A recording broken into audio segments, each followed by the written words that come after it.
Welcome to మన TV. ముందుగా headlines చూద్దాం.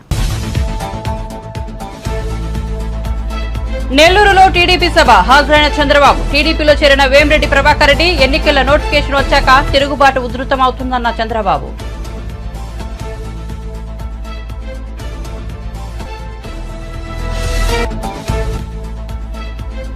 లోక్సభ ఎన్నికల్లో 350కి పైగా సీట్లు గెలుచుకుంటామన్న బండి సంజయ్. 100 రోజుల్లో 6 గ్యారంటీలను అమలు చేయాలని కాంగ్రెస్ పార్టీకి సూచన.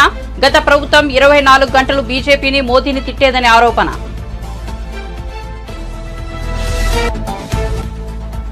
మేదరమెట్ల వద్ద మార్చి 10న సిద్ధం 4వ సభ నిర్వహిస్తున్న వైసీపీ రీజనల్ కోఆర్డినేటర్ విజయసాయిరెడ్డి. సిద్ధం సభలో మేనిఫెస్టోని ప్రకటిస్తామని వెల్లడి.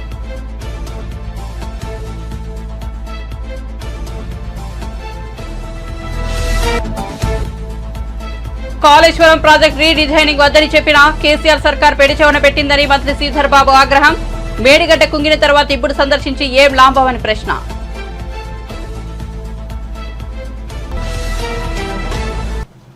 ఇక వార్త వివరాల్లోకి వెళ్తే నెల్లూరు రాకదిల్రా సభలో టీడీపీ అధినేత చంద్రబాబు ప్రసంగించారు. రాష్ట్ర రాజకీయాల్లో సింహపురి రాజకీయాలు ఎప్పుడూ ప్రత్యేకమేనని అన్నారు.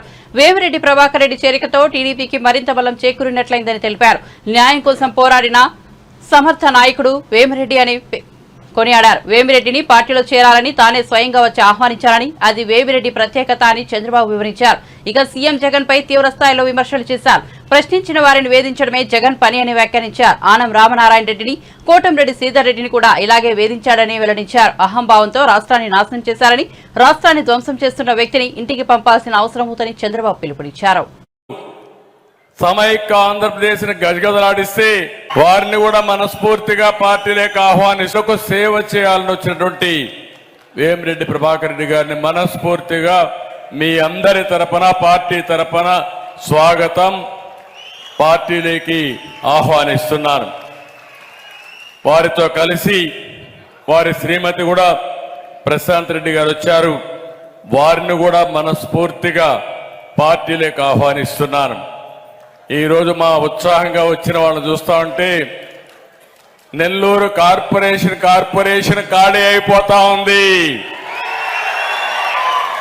జిల్లా వైసీపీ ఖాళీ అయిపోతా ఉంది. అంత ఉత్సాహంతో ఈ కార్యక్రమానికి వచ్చారు.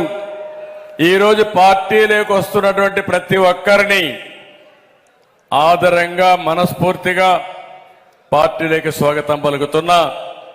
మనందరం ఒక కుటుంబం. ఈ రోజు నుంచి ఎవరికి ఏ గౌరవం తగ్గకుండా పూర్తిగా మిమ్మల్ని అందరినీ గౌరవించి పార్టీలో తగిన స్థానం కల్పించే బాధ్యత నాదని మీకు తెలియజేస్తున్నా. అదే మరి ఈరోజు రూప్ కుమార్ కూడా రావడం కొత్త ఊపు ఈరోజు మన పార్టీకి. ఇక్కడ వారిని కూడా మనస్ఫూర్తిగా పార్టీలోకి ఆహ్వానిస్తున్నాను. ఒక సమర్థవంతమైన నాయకుడు, న్యాయం కోసం పోరాడిన వ్యక్తి,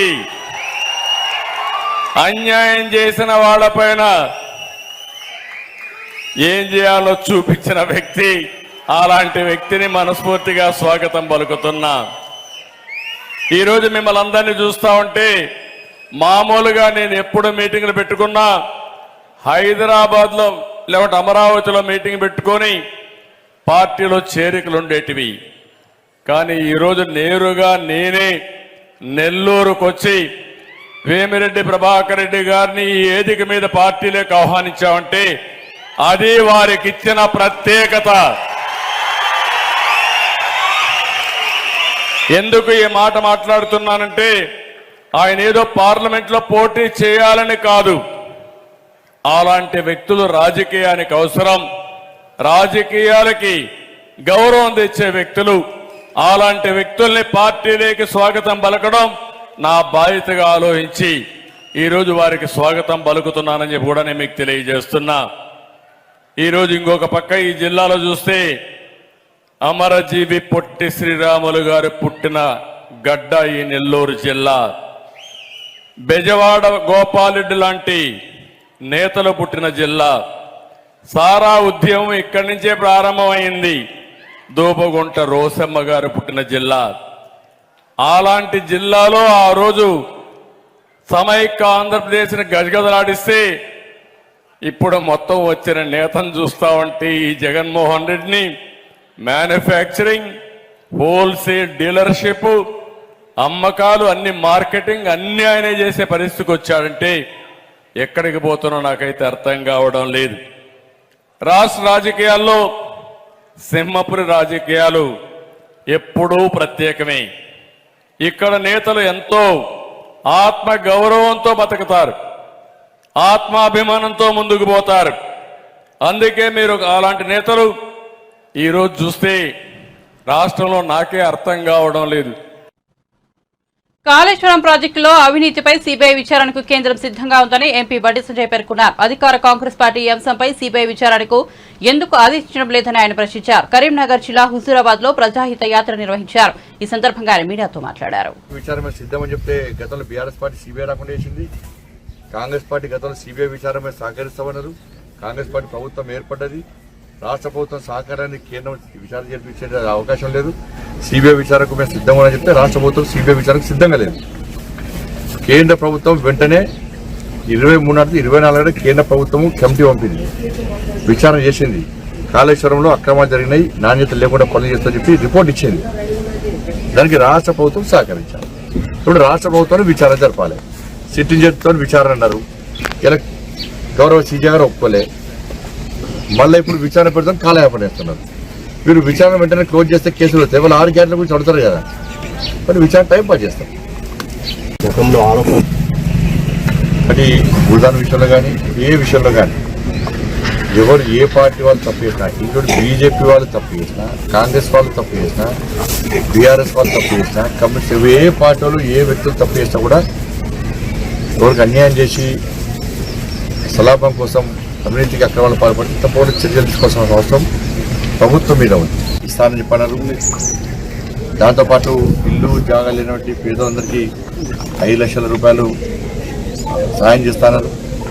ఇట్లా ఈ 6 గ్యారెంటీలను కూడా కాంగ్రెస్ పార్టీ హామీ ఇచ్చింది కాబట్టి వాటిని 100 రోజుల పాటు అమలు చేసిన బాధ్యత ఆ పార్టీ మీద ఉంది. మరి దేశంలో నరేంద్ర మోడీ గారి ప్రభుత్వం ఏర్పడడం ఖాయం. 350కి పైగా దాదాపు 370 స్థానాల వరకు భారతీయ జనతా పార్టీ బ్రహ్మాండమైన మెజార్టీతో గెలవబోతుంది. తెలంగాణ రాష్ట్రం కూడా 17కు 17 సీట్లను కూడా భారతీయ జనతా పార్టీ గెలవబోతున్నది. మరి తెలంగాణ రాష్ట్రంలో ప్రజలందరూ కూడా మేము 6 గ్యారెంటీలను చూసి కాంగ్రెస్ పార్టీ ఇచ్చిన హామీని చూసి కాంగ్రెస్ పార్టీకి ఓటేసినాం. 100 రోజుల పాట 6 గ్యారెంటీలను అమలు చేస్తామని చెప్పి కాంగ్రెస్ పార్టీ హామీ ఇచ్చింది. మైలవరం వైసీపీ ఎమ్మెల్యే వసంత కృష్ణ ప్రసాద్ టీడీపీలో చేరారు. పార్టీ అధినేత చంద్రబాబు సమక్షంలో ఆయన టీడీపీ తీర్థం పుచ్చుకున్నారు. హైదరాబాద్ లోని చంద్రబాబు నివాసానికి కృష్ణప్రసాద్ చేరుకున్నారు. కృష్ణప్రసాద్ కు పార్టీ కండువా కప్పిన చంద్రబాబు టీడీపీలోకి సాదరంగా ఆహ్వానించారు. మరోవైపు ఇటీవల కృష్ణప్రసాద్ మాట్లాడుతూ వైసీపీపై సీఎం జగన్ పై తీవ్ర విమర్శలు గుప్పించారు. అమరావతి రాజధాని చెప్పి మాట మార్చడం జగన్కే చెల్లిందని అన్నారు. ప్రతిపక్ష నేతలను తిడితేనే వైసీపీలో పదవులు ఇస్తారని చెప్పారు. తనకు మైలవరం టికెట్ ఇస్తామని చెబుతూనే చంద్రబాబును లోకేష్ ను వ్యక్తిగతంగా దూషించాలని చెప్పారని మండిపడ్డారు. బాబు గారి సమక్షంలో నేను తెలుగుదేశం పార్టీలో చేరటం జరిగింది. వారి నాయకత్వంలో ఈ రాష్ట్రం పురోభివృద్ధి చెందాలని, వారికి నాకు వైఎస్ఆర్ కాంగ్రెస్ పార్టీలో జగన్మోహన్ రెడ్డి గారు స్వయంగా పిలిచి టికెట్ ఇస్తామని చెప్పి అన్ని వనరులు సమకూరుస్తామని చెప్పినా కూడా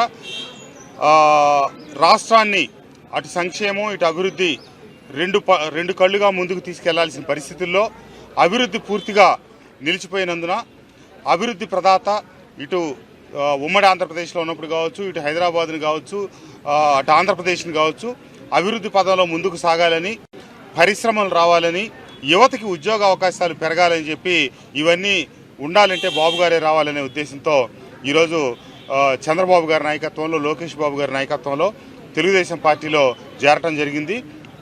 మైలవరం నియోజకవర్గంలో గడిచిన 6 సంవత్సరాలుగా వైఎస్ఆర్ కాంగ్రెస్ పార్టీ నాయకుడిగా నేను పార్టీ నిర్మాణానికి, అభివృద్ధికి ఎంతో కృషి చేశాను. కానీ పార్టీలో సరైన ప్రాధాన్యతా క్రమం కానీ నియోజకవర్గాన్ని అభివృద్ధి చేయడానికి తగిన నిధులు ముఖ్యమంత్రి జగన్మోహన్ రెడ్డి గారు కేటాయించినప్పటికీ నేను శాసనసభ్యుడిని అయిన తర్వాత 5 సంవత్సరాల పాటు మా నియోజకవర్గానికి కావాల్సినటువంటి రకరకాల అభివృద్ధి పనులకు వారికి నేను వినతిపత్రాలు ఇవ్వటం, ఆ వినతిపత్రాలు మొత్తం కూడా బుట్టదాఖలయ్యే పరిస్థితి తప్పితే ముఖ్యమంత్రి గారి కార్యాలయం నుంచి నేరుగా ముఖ్యమంత్రి గారి దగ్గర నుంచి ఒక్క రూపాయి కూడా నాకు రాని విధిలేని పరిస్థితుల్లో నేను నియోజకవర్గ అభివృద్ధి కోసం నేను ఈరోజు నా తెలుగుదేశం పార్టీలో చేరటం జరిగింది. నేను లోకేష్ గారిని ఒకటే అడిగాను, బాబు నాకు నియోజకవర్గానికి అభివృద్ధికి నిధులు కావాలి, నేను నియోజకవర్గాన్ని అభివృద్ధి చేయటం కోసమే నేను ఈ నిర్ణయం తీసుకున్నానంటే, అన్నా తప్పకుండా మీకు మీ నియోజకవర్గాన్ని అభివృద్ధి చేసుకోవడానికి అన్ని రకాలుగా అండగా ఉంటా ఉన్నారు. తప్పకుండా చంద్రబాబు నాయుడు గారి నాయకత్వంలో, లోకేష్ బాబు గారి నాయకత్వంలో ఆంధ్ర రాష్ట్ర పునర్నిర్మాణం కోసం, ఆంధ్ర రాష్ట్ర అభివృద్ధి కోసం ఈరోజు నేను తీసుకున్న ఈ నిర్ణయాన్ని నాతో పాటు కలిసి పనిచేసిన కార్యవర్గం అందరూ కూడా నాకు మద్దతు ఇస్తా ఉన్నారు. కాళేశ్వరం ప్రాజెక్టు రీడిజైన్ వద్దని చెప్పిన కేసీఆర్ సర్కార్ పెడచెవిన పెట్టిందని మంత్రి శ్రీధర్ బాబు అన్నారు. మేడిగడ్డ కుగ్గిన తర్వాత ఇప్పుడు సందర్శించి ఏం లాభం అని ప్రశ్నించారు. ప్రాజెక్టు నిర్మాణంలో ఉన్నప్పుడే నాణ్యత ప్రమాణాలు పాటించే విధంగా చర్యలు చేపట్టాల్సిందేనని దుయ్యబట్టారు. మంత్రిలో గృహజ్యోతి పథకం ప్రారంభించిన అనంతరం ఆయన మీడియాతో మాట్లాడారు. వాసులకన్నా చెప్పేది ఉండే మా నియోజకవర్గానికి పెద్దపల్లి జిల్లా వాసులకు, పెద్దపల్లి నియోజకవర్గమే రామగుండం నియోజకవర్గము, భూపాలపల్లి జిల్లా వాసులు అందరికి చెప్పాల్సి ఉండే, ఈ ప్రాజెక్టు ఇక్కడ కట్టినాము, ఈ ప్రాజెక్టు కట్టిన ఈ ప్రాంతంలో ఉన్న ప్రాంతవాసుల ఇల్లు పోయినాయి, వారికి వనరులు పోయినాయి, వారి భూములు పోయినాయి, ఏం చేయలేకపోయినాము అనే మాట చెప్పాల్సిన బాధ్యత వారిపైన ఉంది. అది మాట్లాడకుండా వచ్చి మళ్ళా వారిపైన దౌర్జన్యం చేసే కార్యాచరణ తీసుకొని ఈరోజు ఓపికతో పోతా అంటే మేము కూడా ఆ రోజు రమ్మన్నాం. మా ఉత్తమ్ కుమార్ రెడ్డి గారు వారికి పిలుపునిచ్చారు, మాతో కలిసి రండి, కలిసి చూద్దాము బ్యారేజ్ నిర్మాణానికి సంబంధించిన ఎక్కడ బీటలు వారినాయి, ఏ విధంగా రేపు ప్రాజెక్టుకు పెద్ద ప్రమాదం పొంచెత్తి ఉన్నది, రండి అంటే ఆ రోజు రాలే. కానీ వారి పార్టీ పరంగా వారు పోయినరు, చాలా సంతోషం, ఎవరిని కూడా ఇబ్బంది పెట్టొద్దని చెప్పినాం. వారు పోయి చూడాల్సిందే. వారు చేసిన ఘనత రాష్ట్ర ప్రజలందరూ కూడా వారి చేతుల మీదుగా చూడాలి. ఎక్కడ వారు పోయి చూస్తే ఇప్పటికైనా కళ్ళు తెరుచుకొని అరే నిజంగానే జరిగింది, కాంగ్రెస్ పార్టీ వాళ్ళు కానీ, కమ్యూనిస్ట్ పార్టీ వాళ్ళు కానీ, ఎంఐఎం కానీ, ఇంకా ఇతర పార్టీలు కానీ ఏది రాజకీయం చేస్తలేరు, నిజంగానే జరిగింది. ఈ జరిగిన దానికి జవాబు చెప్పాల్సిన బాధ్యత ఈరోజు టీఆర్ఎస్ పార్టీకి సంబంధించిన ఈ ప్రాజెక్టు సంకల్పన చేసి గొప్ప ఇంజనీర్గా ఉన్న కేసీఆర్ గారు జవాబు చెప్పాలి. కేసీఆర్ గారు జవాబు చెప్పాలా ఈ రాష్ట్ర ప్రజలకని మేము డిమాండ్ చేస్తూ ఉన్నాం. కాళేశ్వరం ప్రాజెక్టుకు సంబంధించి ఏ విధంగా మేడిగడ్డ, అన్నారం, సుందిల్లా బ్యారేళ్లకు సంబంధించి సాంకేతిక పరంగా ప్రాజెక్టు మొదలుపోయినప్పటి నుంచి ఇప్పటి వరకు కూడా అన్ని రీతిలో మరి ఏ విధమైన చర్యలు తీసుకున్నారో దానికి పరివాసం ఏమైంది. మొన్న మేడిగడ్డ బ్యారేజ్లో పిల్లలకు క్రాక్ వచ్చి ఉన్న నీళ్లను వదిలిపెట్టే క్రమం చేసింది టీఆర్ఎస్ పార్టీ ప్రభుత్వం. అన్నారంలో బుడగలు వస్తున్నాయంటే నేను పోయి చూసినట్టున్నాను. అసలు వారు చేయాల్సిన పని ముందెందుకు చేయలేదు? వారి ప్రభుత్వం వారిదే ఉంది, యుద్ధ ప్రతిపాదకమని చేసినాం, ఆసియా ఖండంలోనే అతిపెద్ద ప్రాజెక్ట్ అని చెప్పుకున్న టీఆర్ఎస్ పార్టీ ప్రభుత్వం నిన్న వచ్చిన కేటీఆర్ గారు కానీ ఏం చేయాల్సిందే? ప్రాజెక్టు సంకల్పన చేసినప్పుడు, ప్రాజెక్ట్ కట్టేటప్పుడు ప్రాజెక్ట్ క్వాలిటీ చూడాల్సిన అవసరం ఉండే. సరే మీరు సంకల్పించిండు వద్దు, రీడిజైనింగ్ వద్దు అంటే కూడా పెట్టినప్పుడైతే తగు విధమైన జాగ్రత్తలు తీసుకొని మొత్తం ప్రాజెక్టు కూలిపోయే పరిస్థితి తీసుకొచ్చినాక వాళ్ళు పోయి చూస్తామంటే ప్రజలందరూ కూడా గమనిస్తూ ఉన్నారు. కట్టింది మీరంతటా మీరు నష్టం చేసి ఈ ప్రాంత ప్రజలకి, ప్రత్యేకంగా రైతు సోదరులకు, రాష్ట్ర వ్యాప్తంగా ఉన్న రైతు సోదరులకి, రాష్ట్ర వ్యాప్తంగా ఉన్న ఈ ప్రాంత ప్రజలందరికీ కూడా 1,00,000 కోట్ల రూపాయలను వృధా చేసే క్రమంలో సరి అయిన ఓ కార్యాచరణ తీసుకోకుండా మేము కాదన్నది డ్యామ్ సేఫ్టీ ఇంజనీర్లు, కేంద్ర ప్రభుత్వానికి సంబంధించిన డ్యామ్ సేఫ్టీ అధికారులు చెప్పిండ్రు. నాణ్యతలో లోపం ఉన్నది, డిజైనింగ్లో లోపం ఉన్నది, దాని సంకల్పనలో లోపం ఉంది. అన్ని లోపాలు పెట్టుకొని మేము పోయి చూస్తామంటే మందబలం పోయితో చూస్తే ప్రజలందరూ హర్షిస్తామనుకున్నారు. వారినే వారి చేతుల మీదుగా కట్టినరు. ఎందుకైంది చెప్పాల్సిన బాధ్యత ఉండే. ఈరోజు రాష్ట్ర ప్రజలకు క్షమాపణ చెప్పాల్సిన అవసరం ఉండే. మేమేమంటున్నాము? ముఖ్యమంత్రి గారు ఏమన్నారు? ఇరిగేషన్ మంత్రి ఉత్తమ్ కుమార్ రెడ్డి గారు ఏమన్నారు? సాంకేతిక నిపుణులతో చర్చించి ఏ కార్యాచరణ తీసుకోవాలనో వారిచ్చిన సలహా సూచనల మేరకు తీసుకుంటామని ఒక బాధ్యతగా చెప్పిండ్రు. ఆ బాధ్యత భాగంలోనే ఈ రాష్ట్ర ప్రభుత్వం ముందుకు పోతా ఉంది. ఈరోజు ఉత్తమ్ కుమార్ రెడ్డి గారో, రేవంత్ రెడ్డి గారో ఇది చేయాలి, దాని ప్రకారం చేయాలంటే మళ్ళీ ఒకసారి అవుతుందని వాళ్ళకి పూర్తి స్థాయిలో మా ప్రభుత్వానికి కూడా స్పష్టత ఉంది. అందుకోసమే సాంకేతిక నిపుణులతో తాగునీటి కోసం వచ్చిన గిరిజన మహిళను ట్రాక్టర్తో ఢీకొట్టిన ఘటన పల్నాడు జిల్లాలో చోటు చేసుకుంది. రెంటచింతల మండలం మల్లవరంలో త్రాగునీటి సమస్య ఉంది. అక్కడి ప్రాంతవాసులకు ట్రాక్టర్ ద్వారా తాగునీటిని సరఫరా చేస్తున్నారు. ట్యాంకర్ వద్దకు రాగానే నేనావత్ స్వామి అనే మహిళ వచ్చింది. టీడీపీకి చెందిన వారికి నీళ్లు ఇచ్చేది లేదంటూ ట్రాక్టర్ డ్రైవర్ వాహనాన్ని ముందుకు పోనించారు. త్రాగునీటి కోసం స్వామి ట్రాక్టర్ కు అడ్డుగా నిల్చొని మంచినీళ్లు తెచ్చింది ప్రజలందరి కోసమే కదా అని ప్రశ్నించింది. ఆమె మాటలు లెక్క చేయకుండా డ్రైవర్ ట్రాక్టర్ ను ముందుకు పోనడంతో ఆమెకు తీవ్ర గాయాలయ్యాయి. ఆమెను మార్చర్ల ప్రభుత్వ ఆసుపత్రికి తీసుకెళ్లే మార్గంలోనే మృతి చెందింది. తాగునీరు అడిగితే చంపేస్తారా అని బాధిత కుటుంబ సభ్యులు వైసీపీ నేతలను ప్రశ్నిస్తున్నారు. ఈ సంఘటనను మార్చర్ల టీడీపీ ఇన్ఛార్జ్ బ్రహ్మారెడ్డి తీవ్రంగా ఖండించారు. బూతులు తిట్టినా కానీ సర్లే అనుకున్న తర్వాత ట్యాంకర్ బండి మీద కాళ్ళు మీద ఎక్కిన తర్వాత నుజ్జు అయింది అన్న కాళ్ళు నుజ్జు అయిన తర్వాత వెనక్కి ముందుకి 2-3 సార్లు గుద్దిందన్న ఆవిడ. అది జరిగింది. వాటికి వెళ్ళాడండి, ఆపకుండా ఇంకా గుద్దేశారండి. నీళ్లు ఆపలేదు, అసలు ఆపలేదు, గుద్దేరండి. కావాలని అటు ఇటు 2 సార్లు కానీ మంచి నీళ్ళ కోసం కావాలని గుద్దేసి ఆపకుండా వెళ్ళిపోయి ఎట్టబడితే అటు నోట్లో బూతులు మాట్లాడడం, ఏదేదో చేయడం, వాళ్ళు చెప్పిన మాటలు చాలా రకంగా డబ్బులు ఎంత పడతారు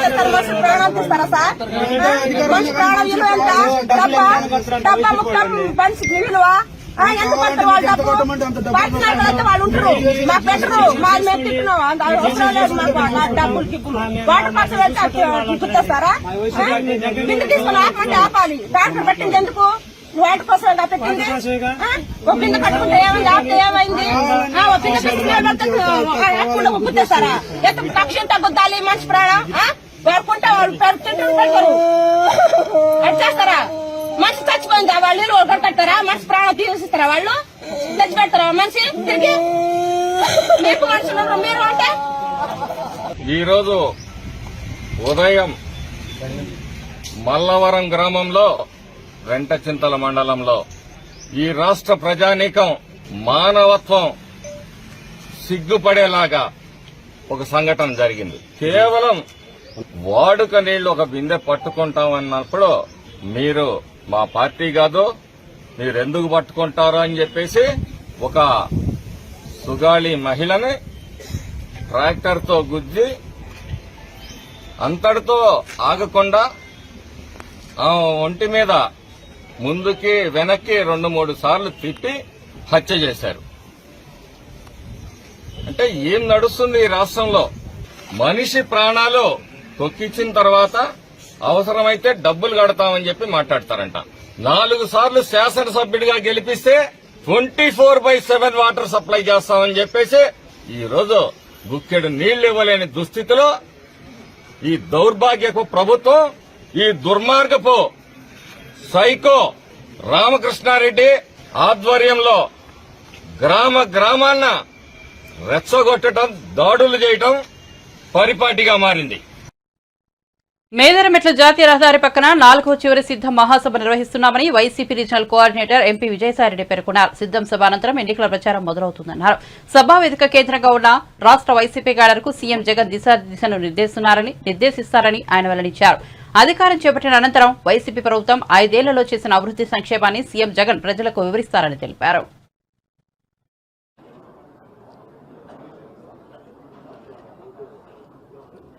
పాత్రికేయ మిత్రులందరికీ నా హృదయపూర్వక నమస్కారం. ఏలూరు రాప్తాడులో సిద్దం మహాసభలు వైఎస్ఆర్ కాంగ్రెస్ పార్టీ నిర్వహించుకోవడం మీ అందరికీ తెలిసిందే. ఈ యొక్క నెల మార్చి నెల 10వ తారీఖున బాపట్ల పార్లమెంటు పరిధిలో అద్దంకి నియోజకవర్గంలో మేదరమెట్ల దగ్గర జాతీయ రహదారి పక్కన 4వ సిద్దం మహాసభ వైఎస్ఆర్ కాంగ్రెస్ పార్టీ జరుపుకుంటుంది. ఆ మహాసభను ఉద్దేశించి అదే చివరి మహాసభ సిద్దం మహాసభ అవుతుంది. ఆ తర్వాత ఎన్నికల పర్వం మొదలవుతుంది. ఎన్నికల ప్రచారానికి అది శ్రీకారం చుట్టినట్టు అవుతుంది. ఈ యొక్క మహాసభలో 10వ తారీఖున జరగబోయేటటువంటి మహాసభలో గౌరవ ముఖ్యమంత్రి వర్యులు పార్టీ అధ్యక్షులు శ్రీ జగన్మోహన్ రెడ్డి గారు సభను ఉద్దేశించి దిశానిర్దేశం చేస్తారు. సభను ఉద్దేశించి 3:30 గంటలకి 3:30 సభను ఉద్దేశించి ప్రసంగించడం జరుగుతుంది. ఈ సభలో మనం గత 4 సంవత్సరాల 10 నెలల కాలంలో మనం పార్టీ ప్రభుత్వం ఏం చేసింది, ముఖ్యంగా బడుగు బలహీన వర్గాలకి ప్రధాని తెలంగాణ పర్యటనకు వచ్చిన సందర్భంలో మాజీ సీఎం కేసీఆర్ అప్పుడు సంప్రదాయాన్ని తుంగలో తొక్కారని, కానీ ప్రస్తుతం ముఖ్యమంత్రి రేవంత్ రెడ్డి ప్రధాని మోదీకి స్వాగతం పలుకుతారని భావిస్తున్నారని కేంద్ర మంత్రి బీజేపీ తెలంగాణ రాష్ట్ర అధ్యక్షుడు కిషన్ రెడ్డి అన్నారు. ఆయన శనివారం మీడియాతో మాట్లాడుతూ ఈ నెల 4, 5 తేదీలో ప్రధాని మోదీ తెలంగాణలో పర్యటిస్తున్నారని తెలిపారు. ప్రధాని పర్యటనకు ప్రోటోకాల్ ప్రకారం ఆహ్వానాలు పంపిస్తామన్నారు. రాష్ట్రానికి ప్రధాని వచ్చిన సందర్భంలో గవర్నర్, ముఖ్యమంత్రి అధికారులు స్వాగతం పలకడం సంప్రదాయమని చెప్పారు. కానీ గత ప్రభుత్వం ఈ సంప్రదాయాన్ని పక్కన పెట్టిందని ఆరోపించారు. మేడిగడ్డ బ్యారేజీ అంశంపై మాట్లాడుతూ అందరికంటే ముందుగా తామే అక్కడకు వెళ్లామని గుర్తు చేశారు. మేడిగడ్డపై డ్యాం సేఫ్టీ అథారిటీ ఇచ్చిన నివేదిక సరైనదేనని పేర్కొన్నారు. దేశవ్యాప్తంగా ప్రజల నుంచి వస్తున్నటువంటి స్పందనను దృష్టి పెట్టుకుని ముందుకెళ్తా ఉన్నాం. అందులో భాగంగా తెలంగాణ రాష్ట్రంలో కూడా మెజార్టీ సీట్లు కేంద్ర ప్రభుత్వంలో ఏర్పడబోయేటువంటి నరేంద్ర మోడీ గారి సారథ్యంలోని ప్రభుత్వంలో భాగస్వాములు అయ్యే విధంగా విజయ సంకల్ప యాత్రలు చేపడుతున్నాం. దానికి మంచి స్పందన వస్తూ ఉంది. విప్లవాత్మక నిర్ణయం దేశం ఏ రకంగా ఒక డెవలపించడానికి బెస్ట్ డెస్టినేషన్ భారత్ ఉండాలి ప్రపంచానికి. మనం విదేశాలకు ఉద్యోగాల కోసమో విద్య కోసమో మనం వెళ్ళగా ప్రోత్సహిద్దాం. ఈ 4 అంశాల మీద వచ్చే 5 సంవత్సరాలకు ఒక ప్రత్యేకమైనటువంటి మేనిఫెస్టో ఇప్పుడు పెడతాం. ఒకటి 2047 సంబంధించి కూడా ఒక మేనిఫెస్టో స్టేట్ ఆఫీసులో కానీ ఢిల్లీ ఆఫీసులో కానీ దాన్ని హిందీలో ఇంగ్లీష్లో మోడీ సర్కార్ నేషనల్ హైవే వివిధ పార్టీల రాష్ట్రాలకు సంబంధించినటువంటి పార్టీ నాయకుల యొక్క కొంత అభిప్రాయ సేకరణ మమ్మల్ని మెచ్చుకుంటుంది అనుకుంటున్నారు. చెప్పండి. బీజేపీ చాలా మంచి రిపోర్ట్ ఇచ్చింది, లేకపోతే కేంద్ర ప్రభుత్వం చాలా రిపోర్ట్ ఇచ్చింది, మేము ఇంత కరప్షన్ చేసినా కూడా ఏమంటం లేదు, నొప్పించండి అంతే. మరి డిఫెన్స్ మినిస్టరు ప్రతి డిఏకు బదిలీ చేయాలని చెప్పి పేటలో జరిగేటువంటి బహిరంగ సభతో నా యాత్ర ఈరోజు పూర్వవుతుంది. దాన్ని కూడా మీరందరూ రావాలి. అది కాకుండా హైదరాబాద్ నగరంలో మేము నెల్లూరు వీపీఆర్ కన్వెన్షన్ లో జరిగిన సభలో టీడీపీ అధినేత చంద్రబాబు సమక్షంలో చాలా మంది వైసీపీ నేతలు పసుపు కండువాలు కప్పుకున్నారు. తొలుత వేమిరెడ్డి ప్రభాకర్ రెడ్డి దంపతులు టీడీపీలో చేరారు. ఆ తర్వాత నెల్లూరు డిప్యూటీ మేయర్ రూప్ కుమార్ యాదవ్ కూడా చంద్రబాబు సమక్షంలో టీడీపీలో చేరారు. ఈ సందర్భంగా వేదికపై ఆసక్తికర దృశ్యం కనిపించింది. రూప్ కుమార్ కు చంద్రబాబు టీడీపీ కండువా కప్పిన అనంతరం ఎమ్మెల్యే కోటంరెడ్డి శ్రీధర్ రెడ్డి వచ్చి ఆయన అనిల్ కుమార్ కు బాబాయ్ అంటూ రూప్ కుమార్ యాదవ్ ను చంద్రబాబును పరిచయం చేశారు. అవునా అంటూ చంద్రబాబు రూప్ కుమార్ భుజం తట్టారు. దీనికి సంబంధించిన వీడియో సోషల్ మీడియాలో వైరల్ అవుతోంది. నెల్లూరు వైసీపీలో ఎప్పటి నుంచో ఆధిపత్య పోరు ఉంది. నెల్లూరు సిటీ ఎమ్మెల్యేగా ఉన్న అనిల్ కుమార్ కు ఆయన బాబాయ్, నెల్లూరు కార్పొరేషన్ డిప్యూటీ మేయర్ రూప్ కుమార్ యాదవ్ కు మధ్య విభేదాలు పలు సందర్భాల్లో వెల్లడయ్యాయి. రూప్ కుమార్ యాదవ్ ముఖ్య అనుచరుడు అబ్దుల్ హజీజ్ పై కొన్నేళ్ల కిందట దాడి జరిగింది. తాను రూప్ కుమార్ కు మద్దతిస్తున్నందునే తనపై దాడి చేశారని హాజీ ఆరోపించారు. గాయపడిన హాజీని పరామర్శించిన సమయంలో రూప్ కుమార్ అనిల్ కుమార్ యాదవ్ పై మండిపడ్డారు. పైకి నీతులు చెప్పడం కాదు, నీ అనుచరులు ఏం చేస్తున్నారో చూసుకుంటూ అబ్బాయిపై నిప్పులు చెరిగారు. నిన్ను ఎన్నికల్లో గెలిపించడానికి శత్రువులతో పోరాటం, అలాంటిది ఇప్పుడు మాపైనే దాడులు చేయిస్తావా అంటూ రూప్ కుమార్ నాడు ఆగ్రహం వ్యక్తం చేశారు. మంగళగిరిలో మార్చి 5న మధ్యాహ్నం 3 గంటలకు జయహో బీసీ సభ నిర్వహిస్తున్నట్లు టీడీపీ నేత మాజీ మంత్రి కొల్లు రవీంద్ర వెల్లడించారు. జయహో సభ ద్వారా చంద్రబాబు బీసీ డిక్లరేషన్ ప్రకటిస్తారని తెలిపారు. రాష్ట్రంలోని ప్రతి బీసీ సభకు హాజరు కావాలని పిలుపునిచ్చారు. బీసీల అభ్యున్నతి కోసం నిజంగా పాటుపడే పార్టీ తెలుగుదేశం పార్టీ అని స్పష్టం చేశారు. బీసీలే తమ డిక్లరేషన్ రూపొందించుకునే అవకాశాన్ని టీడీపీ కల్పించిందని వెల్లడించారు. బీసీలకు అన్ని రకాలుగా మేలు చేకూర్చడమే టీడీపీ లక్ష్యమని స్పష్టం చేశారు. బీసీల ఇళ్లకు వెళ్లి అభిప్రాయాలు సేకరించి డిక్లరేషన్ రూపొందించామని తెలిపారు. అభిప్రాయ సేకరణలో భాగంగా క్షేత్రస్థాయిలో 850 సమావేశాలు నిర్వహించామని కొల్లు రవీంద్ర వివరించారు.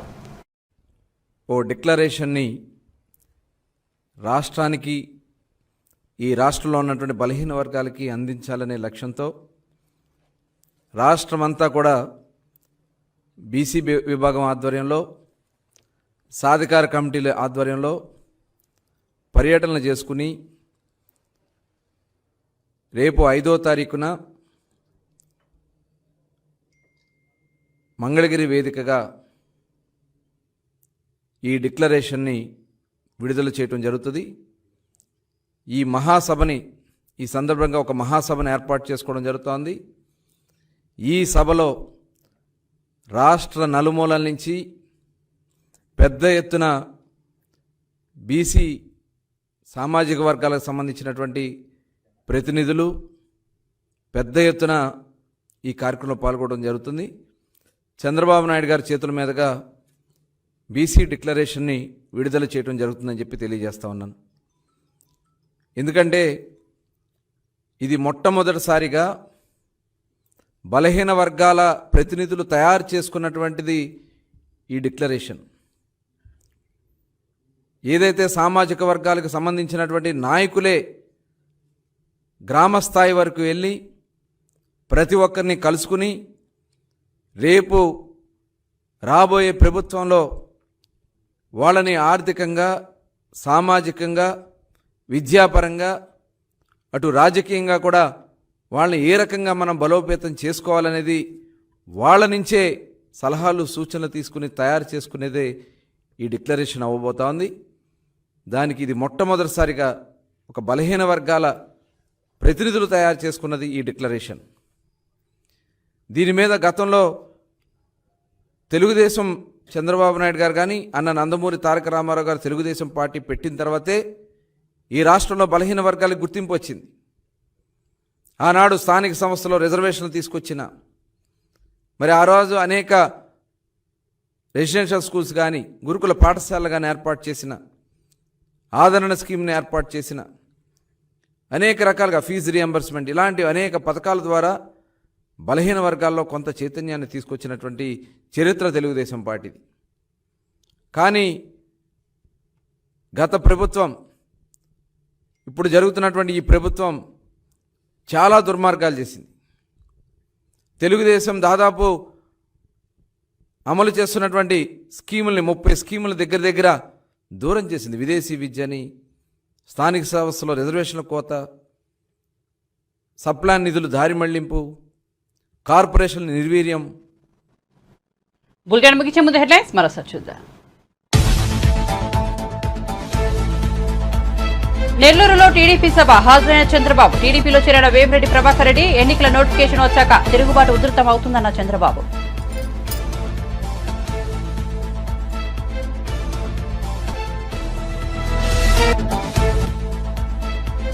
లోక్సభ ఎన్నికల్లో 350కి పైగా సీట్లు గెలుచుకుంటామన్న బండి సంజయ్. 100 రోజుల 6 గ్యారంటీలను అమలు చేయాలని కాంగ్రెస్ పార్టీకి సూచన.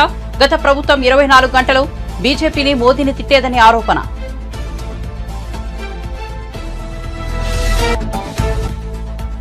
మేదరమెట్ల వద్ద మార్చి 10న సిద్ధం 4వ సభ నిర్వహిస్తున్న వైసీపీ రీజనల్ కోఆర్డినేటర్ విజయసాయిరెడ్డి. సిద్ధం సభలో మేనిఫెస్టోను ప్రకటిస్తామని వెల్లడి.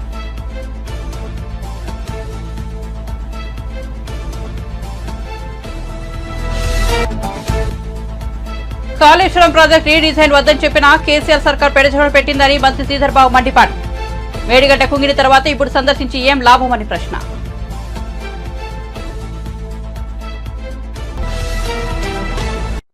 మరిన్ని అప్డేట్స్ కోసం చూస్తూనే ఉండండి మన టీవీ.